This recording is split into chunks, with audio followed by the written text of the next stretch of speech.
We had a great week at Vacation Bible School. I think our third night, which was Tuesday night, had our highest number of children enrolled. We had 76, but we had somewhere between 60 and 70, I think, most every night.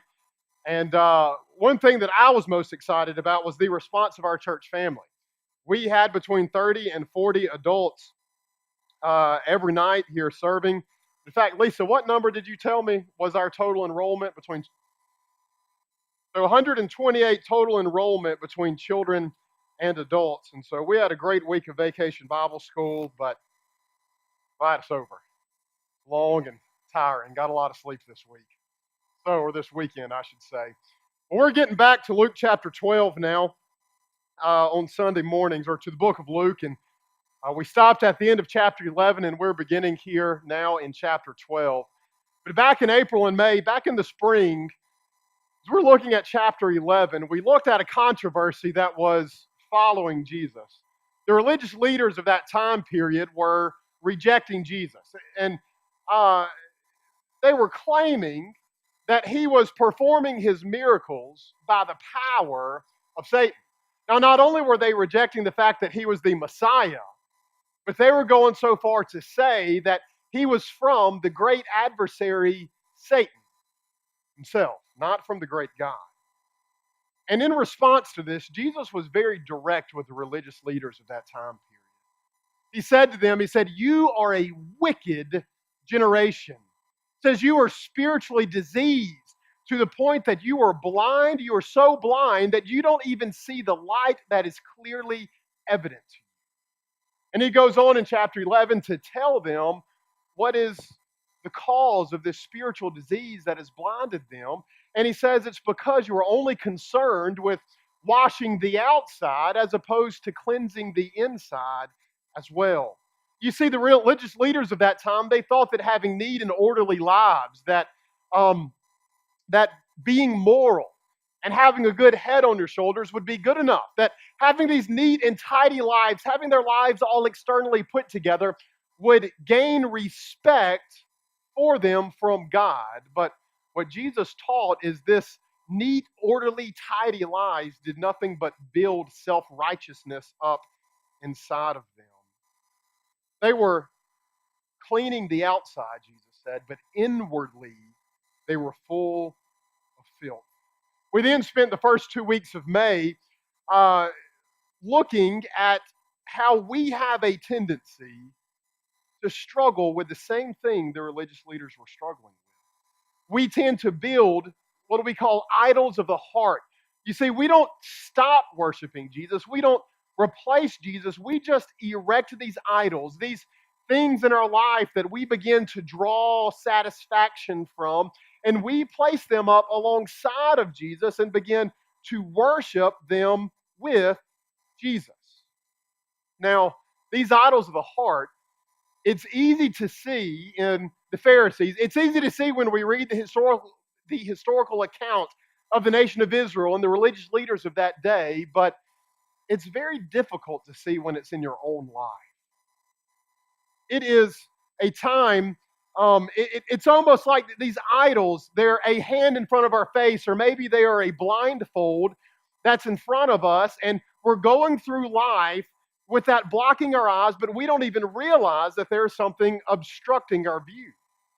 So Jesus calls us to wash not only the outside, but to make sure that we are cleansing the inside as well, that we are to put away the idols of the heart, and that we are to worship Jesus and Jesus alone. And folks, we see this theme running throughout chapter 11, all the way back to the very beginning of chapter 11 when we had our little mini-series on the Lord's Prayer. When we look at the purpose, the reason that Jesus taught his disciples this prayer, we don't find that in Luke 11, but back in Matthew 6, Jesus tells us why he felt the need to teach this prayer. And he told the disciples, he said, "I want you to learn to pray like this so that you don't pray like the Pharisees, so that you don't pray hypocritical prayers, to where you are externally addressing your prayer to God, but internally your prayer is self-focused." We look back to the story that immediately followed of when we saw the Pharisees claiming that Jesus was working by the power of Satan. And Jesus responded by saying, a kingdom divided against itself can't stand. And then he flipped the tables on the Pharisees. And he said, in fact, you are the ones who are guilty of hypocrisy because you are professing to be children of God when really you are the servants of Satan. We look to the story in chapter 11 of where Jesus told about the demon that was driven out of the man. And the man was not changed inwardly. So the demon ended up returning 7 times stronger than he was before and filled that man again. Well, just like that man, he was left void and not changed inwardly. So too, in being obedient to Christ, we're not merely looking for external change, we are looking for being changed internally. We put off our sin and we put on whatever the opposite righteous action is. Says in chapter 11 that the sign that you are of God is not who you're related to, is not what you profess, but the sign that you are of God is when you hear the word of God, are you willing to obey it? Jesus spends all of chapter 11 dealing with the inner self. Who is your motivation? Or what is your motivation? Who are you living for, or what are you living for? What brings you the most joy in life? What brings you the most anger? You see, God wants his people looking inwardly, not merely examining ourselves externally and comparing ourselves to the rest of the world. He then goes on to verses 37 through 54, where we find the well-known passage of Jesus presenting the woes to the religious leader. He says, woe to the one who outwardly complies with God's laws, but inwardly is living for his own glory. And in studying those 2 sermons is when we learn that we have such a propensity to do the same. Folks, this life is a struggle for each and every one of us. You know, we first get saved and we immediately begin to see all of these external sins that we need to get rid of. But then as we begin to clean those and become more obedient there, we look inwardly and realize that we have a long ways to go before our hearts are right with God. Our hearts, the Bible tells us, are deceitful. Our flesh and the desires that come along with this flesh are so powerful, and they're constantly leading us away from where God wants us. Our adversary, Satan, he's so crafty and tricky that he'll take our desires, even our good desires, our righteous desires, and he will twist them and deceive us to where we don't even realize that we are being led astray. And when we are off the path that God has for us, we don't even realize it. We then finally get to chapter 12, where we are today, in which I never realized the connection between chapters 11 and 12 until I began to study this in depth over these last few months. So today we're going to look at verses 1 through 3. Now, to get an understanding of that, we're going to kind of have to get an overview of the whole chapter. Then in the upcoming weeks, we will begin to look more in depth into the rest of the chapter instead of just an overview. But if you are there in Luke chapter 12, you can follow along as I read verses 1 through 3. In the meantime, when so many thousands of the people had gathered together that they were trampling one another, he began to say to his disciples, first, beware of the leaven of the Pharisees, which is hypocrisy. Nothing is covered up that will not be revealed, or hidden that will not be known. Therefore, whatever you have said in the dark shall be heard in the light, and what you have whispered in private rooms shall be proclaimed in the housetop. Jesus tells his followers to beware of the same thing. You see, he had been talking to the Pharisees and to the religious leaders. All of his teaching in chapter 11 had been directed towards them and their hypocrisy. But then he turns his attention back to his people, to God's people, to his disciples, and he says, beware of the same thing. Beware of hypocrisy among you as well. It's not just the curmudgeon Pharisees that struggle with hypocrisy and complying outwardly while inwardly being sinful. It's all of us. The leaven that has risen up in the Pharisees and has infiltrated throughout all of them is the leaven of hypocrisy. And Jesus says that if we are not careful, the exact same thing can happen to us. You notice that Luke, in his narrative, mentions that Jesus made a direct shift from the Pharisees to his disciples. You see, Jesus knows our thoughts. Jesus knows everything about us. And he says, so beware of hypocrisy. Don't think that you can outwardly comply while inwardly ignoring everything going on in your heart, because God knows everything. He knows our thoughts before we even have our thoughts. God understands our motivations and God understands our intentions better than even we do ourselves.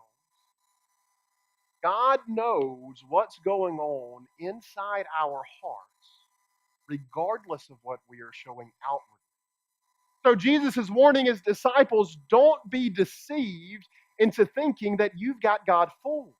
Don't be deceived into thinking that you've got God tricked like the Pharisees think, that they can gain God's respect just by outwardly complying. And then, how does he apply this? What is his example of making sure that we don't live in hypocrisy? How does he apply this? What warning does he give God's people? What example of hypocrisy does he use? Well, this is where the rest of chapter 12 come into play. And it's fear, worry, and anxiety.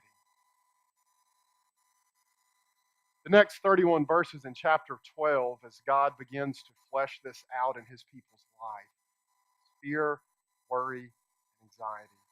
And if you will, let's take a quick glance through chapter 12, a chapter in which we will go more in depth in the coming weeks. But we're not going to read it right now, just for sake of time. There's going to be a lot of reading. But many of these stories you're going to be familiar with already.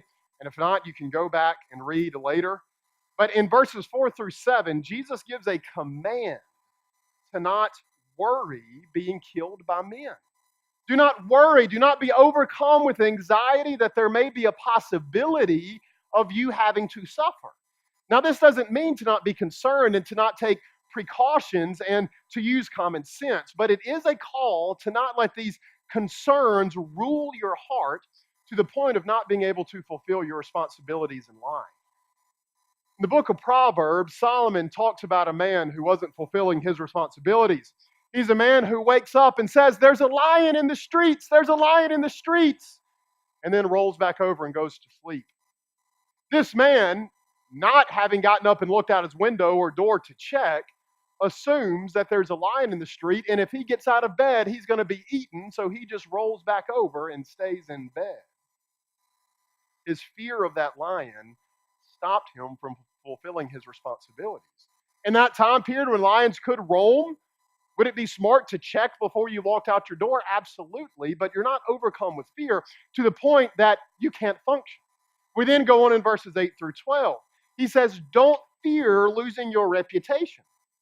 Trust Christ even when all others are against you.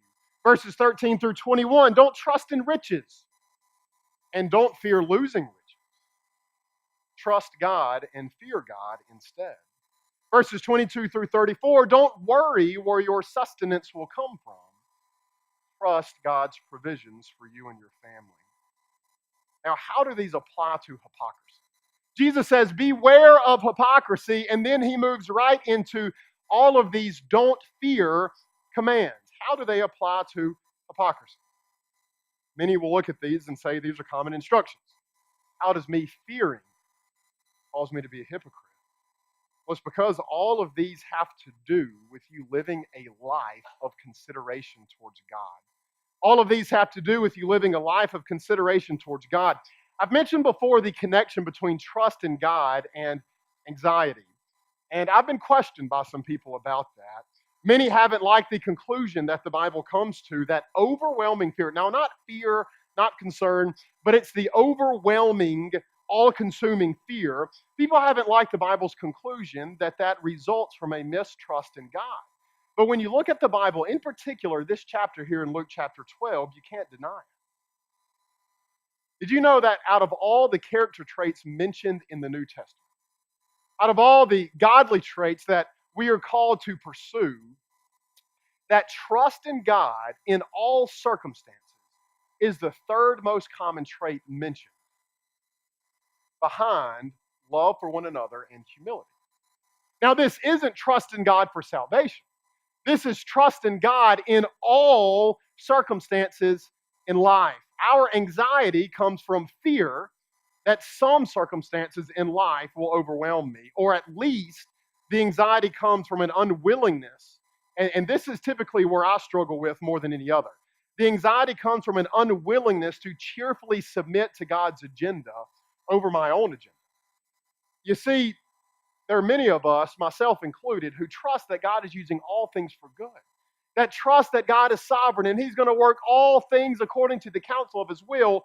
But sometimes I come to realize there's a strong chance that my agenda and my will is different than what God's doing. And if God has His way, then what I want won't come to fruition. And so I then begin to struggle because what I want isn't going to happen. It's not that I doubt God, it's that I'm frustrated that God isn't doing what I want Him to. Just look with me here in chapter 12. We find 7 imperatives. For you English majors out there, that would be 7 commands. 7 commands not to worry. 2 times in verses 4 through 7, we have a command, do not fear or do not worry. In verses 8 through 12, 2 more times, do not fear. And then 3 times in verses 22 through 34, do not be anxious, do not fear, do not worry. 7 times in half a chapter, we find commands, do not fear or do not worry. Now, whenever we are told to put something off, we're always told to put something on to replace it. He goes back to the story of the man who had the demon driven out of him, and he wasn't changed inwardly, and the demon goes back and returns 7 times stronger than before. When we put something off, we replace it so that we are not left void. We put off sin and we put on the opposite righteous action. So if God says, do not fear, do not worry, do not be anxious, then ultimately I have to come to the conclusion that overwhelming, life-consuming fear, overwhelming, life-consuming anxiety is a sin.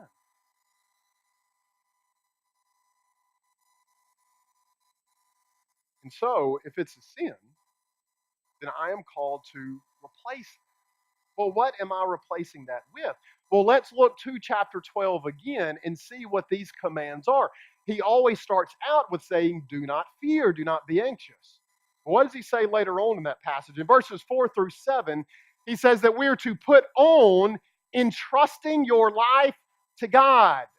Do not fear man who can only kill the body, rather fear God who can destroy both soul and body in hell. And so put on entrusting your life to God. Don't fear death, don't fear suffering, rather trust God's sovereignty. Verses 8 through 12. You're to put off fearing losing your reputation. Don't fear what others think. Rather, we're to put on fearing what God thinks.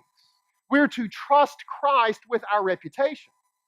Now, verses 13 through 21, this passage doesn't have a command not to fear, but it's wedged right in the middle of a bunch of other passages that are teaching the same thing. So context tells us that this is about fear, worry, and anxiety as well.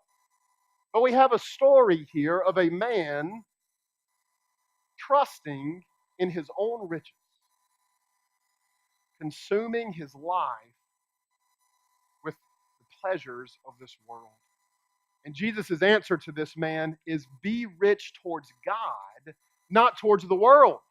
And then verses 22 through 34, he says to put off fearing that your family is going to go without. Trust that God is good. Trust God's provision. So in this, we find commands: don't fear suffering, don't fear man, don't fear losing your reputation, don't fear losing or not gaining possessions, don't fear a lack of sustenance. Rather, in all of these situations, trust God. There are very few worries, fears, or anxieties that don't fit into these categories that are listed here in chapter 12. Categories of security, status, reputation, and consumption. Consumption, you could break that down into Maybe it's sustenance for your family. You fear losing your job, and how am I going to provide for my family if I lose my job? Or consumption could be just loving the pleasures of this world, letting the pleasures of this world hinder your faithfulness to God. And folks, we all have these same struggles. They may be to varying degrees, they may show themselves differently, but in the end, it's the same. And the encouraging thing is that it was the same for Jesus too. The book of Hebrews says that Jesus was tempted in every way as we are. So for those of you who may struggle with fear, worries, and anxiety, Jesus is right there with you. Jesus struggled. He was tempted in the same ways that you were, but Jesus overcame. Now, it's been a long time since we looked back to the earlier chapters of Luke when when we studied Jesus' temptation in the wilderness, in the desert wilderness. But if you think back to those three temptations while he was there in the desert, the temptation to turn stones into bread, the temptation to throw himself down off the temple and to have the angels protect him, the temptation to bow down to Satan so that he could gain the kingdoms of the world. The heart of all three of these temptations are temptations that we face today. None of us have ever been tempted with turning stones into bread. None of us have ever been tempted with jumping off a temple building to prove that angels will save me. None of us have been tempted to bow down to Satan. But the root, the thing that made those things temptations for Jesus, are at the root of our temptations as well. You see, in these temptations, Jesus was tempted with consumption, security, and reputation. At the heart of all of those, Jesus was tempted with consumption, security, and reputation. Consuming food, protection from the angels, and being worshiped by the whole world. But let's look even deeper. All of these attacks from Satan, they're not merely attacks on Jesus, but they are attacks on Jesus' view of God. After fasting for 40 days, Satan was tempting Jesus to doubt God's provision, thus making provision for himself. You remember, Jesus in that passage had just told his disciples that a good father, if his son asked for bread, would not give him a stone. Uh-oh. Jesus had just said a good father, when his child is hungry, will not give him a stone. Instead, he'll give him bread. Or here Jesus is being led by his father into the wilderness that is full of stones and having nothing to eat for 40 days. Here comes Satan. Is God really a good father to leave you out here with nothing to eat but stones? So why don't you doubt God's provision, and Jesus, just go on and provide for yourself, because your father can't be trusted to give you what you need. See, he gave you stones instead of bread. It was an attack on God's fatherhood. The second temptation was an attack on God's sovereignty, on God's plans. He was tempting Jesus to doubt God's plan. God's plan was for Jesus to suffer. And he was tempting Jesus to prove to everyone he was the Messiah by a different means than how God had planned. Jesus could avoid all the suffering that came from the cross if the angels would just fly down from heaven and protect him. And then everybody would be able to look and see and say, surely this is the Messiah. And then everybody would bow down and worship him, and Jesus would not have to suffer. And then the third temptation was a temptation to stop being maligned and ostracized by society. Satan was prying at an idol of status. He was tempting Jesus to gain the kingdom, to gain the respect of the world the easy way, not God's way. Satan not only attacked these fears that Jesus had, but he did so by trying to get him to doubt God himself. Is God really a good father that he would lead you out into the wilderness with nothing but stones? Can God's plans really be trusted if his plans for you is to suffer? Jesus, don't you see that I have a better way, a much easier way to gain the kingdoms of the world? Russell Moore, our denomination's president of the Ethics and Religious Liberties Commission, a name that you you guys all need to get familiar with, as he is one of the younger ones in our denomination who's really rising to prominence and really making a massive change within our denomination. But Russell Moore, in applying Jesus' temptation to our temptations, said this in his book, Tempted and Tried. He says, "You will be tempted with consumption, security, and status. You will be tempted to provide for yourself, to protect yourself, and to exalt yourself. And at the core of these three is a common impulse to cast off the fatherhood of God." See, folks, many people struggle to hold this biblical view of anxiety because they don't feel that their struggles are spiritual. And when that anxiety hits, it feels physical. And beside that, they love God, they worship God, they trust Him for salvation. But think back with me, if you will, to the Pharisees. So did they. They still worshiped. They still thought salvation was through Him. They just didn't trust Him. They did not have a faith they could use in day-to-day life. Think back earlier in Luke to the story of when the big storm hit Jesus' disciples on the sea. You remember Jesus, well, two different times this happened. One time, Jesus came walking to them on the water, and they thought he was a ghost and got scared. Another time, Jesus was asleep in the boat, and both times it says they feared for their life, and they got Jesus, and Jesus immediately calmed the storm, and both times he asked them, "Where was your faith?" He did not ask them, "Why don't you have faith?" He said, "Where was it?" Guys, I know you love me. Guys, I know you have trusted me for salvation. I know you believe the right things about me, but why did you not apply all of those things in this situation? And Jesus is saying the same things to us right here. Guys, don't trust me for salvation and then doubt me for everything else in life.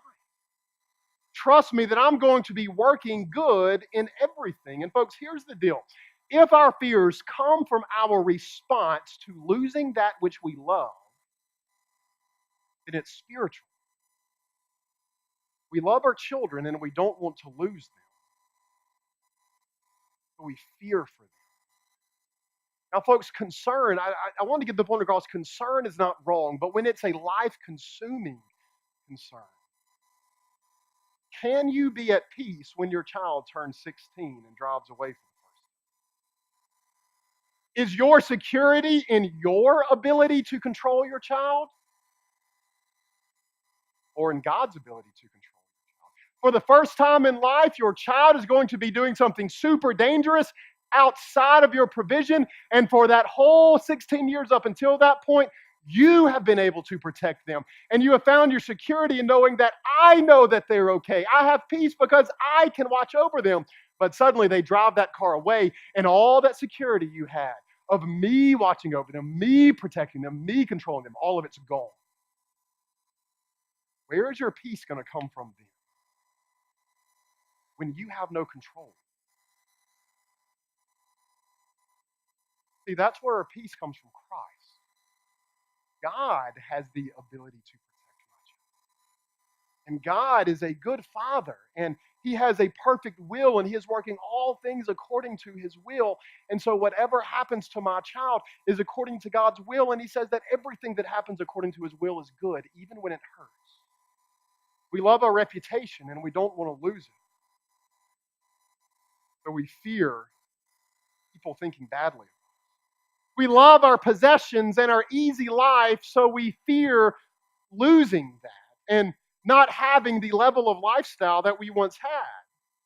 Folks, if our fears are spiritual, think about this with me. If our fears are spiritual, then Jesus fought these same temptations. Jesus has been tempted in every way that we are. So if our fears are spiritual, then Jesus is right there with us. And not only did He face them, but He overcame them. He won. He proclaimed victory over them. And for those of us who say, yeah, I have the same struggles, Jesus is right there with you to help you proclaim victory in the wilderness of your life the same way He did in the wilderness of His. He hungered and He yearned for consumption and sustenance. He feared for His life and safety. He was tempted with reputation and reigning His own little personal kingdom, and He overcame all of it. Now, I want to show you guys how this works. I've been asked by a few of you what in the world this thing is on the back of your bulletins. Pull that out. Trent, you can let down the screen and pull up that first slide. What I have on there is the final diagram. Now, I've taken this and I've adapted this from Timothy Lane and Paul David Tripp in their book, How People Change. A really, really great book about sanctification in our life. I'll wait 8 more seconds for that to come up. But when it comes up, there's going to be a sun, and it's going to say heat, the circumstances of life. There it is right there, heat, the circumstances of life. The circumstances of our life are always bringing heat down upon us. It could be good circumstances. You could have gotten a massive pay raise at work. It could be bad circumstances. You could have been fired from your job. Circumstances, things are always happening in our life for good or bad. Folks, just like in life, that sun affects things. Sometimes that sun gives people nutrients and our crops and livestock nutrients that they need, but sometimes, in the vast majority of Julys, when it's not raining all the time, that heat can actually come down and burn things up. And so sometimes that heat can have good consequences and sometimes it can have bad consequences. Trent, you can go to the next slide. And so here we are. That's a tree, if you can't tell. That's a tree. And on this tree, it has fruit and thorns. We are the trees. And the Bible says that when we respond to these circumstances in life, that we can have fruitful responses or we can have thorny responses. Trent, our thorny responses are our ungodly responses to the heat. It's when the circumstances of life happen and difficulty comes. But our fruit is our godly responses to the heat. Now, our heat that we're going to look at today is primarily the circumstances that bring about stress in our life. That child that just turned 16, that child that just went off to college, cancer diagnosis the family just got, the cancer that has savaged your family, and you know that it's coming for you at some point in your life. The fear of possibly losing your job, fear of not being able to provide for your family, fear of a secret getting out and ruining yours and your family's reputation. Circumstances of life that bring about stress. There's a lot of them out there. Well, we have 2 ways that we can respond. We can have fruit or we can have thorns. And it depends on where we are looking to for peace. You see, Trent, you can go to the next one. Those 2 little diagonal lines going down are supposed to be the roots of the tree. Where are those roots drawing from? Well, when we have fruitful responses, they're drawing from Christ. Already mentioned the situation with the child turning 16. God, I can't control them. And honestly, even when they were in the car with me, I didn't really have control then. There have been lots of parents and children have fatal wrecks. And so really, God, you are in control then too. But God, especially now that I have zero control, I have to entrust them to you. God, now that my children are on their own, I have to entrust them to you. You are sovereign. You are good. You are perfect in all your ways. Okay, God, there's a strong chance I really might lose my job. The mines may shut down and I have no idea how I'm going to provide. But you say in Luke chapter 12 and in Matthew and Mark and in John that you are a good father and you know the needs of your children and you will provide for your children. You say to rejoice in the book of James that we are to rejoice when we undergo suffering because you are working in us, seeking to make us complete, that we would be perfect and lacking nothing. And so, God, I know you are good, and I rest and I find my peace and I find my portion in you. Now, guys, that's a lot easier said than done than when you're in the midst of the fire, when you're in the midst of the heat. And our fruitful responses to those circumstances are going to come from where are we drawing our satisfaction. Now, going on to our last one, which is the whole picture that you have on there. Those other squiggly lines, they're kind of sucker roots that break off from the main roots. And they're drawing, instead of from the well of Christ, the everlasting water out of the well of Christ, they're drawing from the poisonous well. And these poisonous wells are our idols. my ability to control my children, my ability to provide for my family. I've been the provider in the mines. I've been the provider everywhere. Maybe difficult marriage that's on the brink of failure. That's something to be concerned about. That's something to be grieved over. But how often is our overwhelming fear not over the loss of marriage, but over what is everybody going to think of me when they find out? You see, we're drawing our satisfaction from, I've got to have everybody think good of me, instead of understanding what Jesus says here in Luke chapter 12. Don't worry about what other people think. Seek the applause of Christ and Christ alone. Be obedient, persevere, and endure. You see, folks, all of these other things, all these different idols, they're never going to satisfy.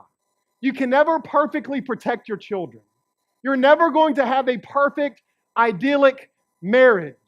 You're never going to have perfect children. Your children will fail you. Your parents will fail you. You're never going to have a perfect church. Your church will fail you. You're never going to have a perfect pastor. Your pastor will fail you. You can't control what people say and think of you out in the public, so you're never going to have a perfect reputation.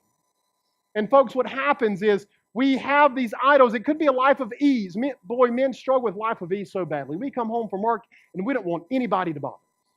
I want to sit in my chair. I want to watch TV. I want my wife to have my food ready so I can sit down and eat. My kids need to stay out of the room and not come in here and talk too loud. And if they do talk too loud, I'm going to turn the TV as loud as it will possibly go so that I can hear the TV over all the children. See, we men, we struggle with that. Instead of saying, boy, God's given me a family to come home and serve. How can I come home and be a servant? We say, I'm tired. I want everybody to leave me alone. I want peace. And what happens when inevitably those kids don't leave you alone? There comes that anger. It happens when supper's not done. There comes that anger. Where are we drawing our satisfaction from? Can we say, not my will, God, but your will be done? And folks, what heat is in your life? What are the circumstances that's bringing about stress? And where are you drawing your satisfaction from in response to that? Jesus warned his disciples, not the Pharisees, not the curmudgeons, but his followers. Don't be hypocrites. Don't profess to trust me and then live life without me. Live life as if I'm not involved in your circumstances. How does Christ affect the heat in your life? Where does Christ play in this picture?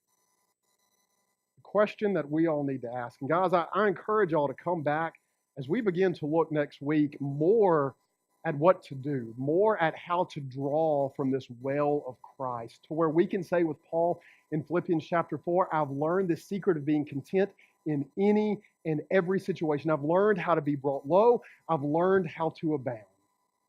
I've learned how to live in safety. I've learned how to live in fear. I can do all things through Christ who strengthens me. Folks, Jesus is there with you. Knows, he understands. He was tempted. The heart of his temptation, same heart as our temptation. And when we draw from the well of Christ, we find victory. A victory that can be found nowhere else. Let's go to the Lord in prayer.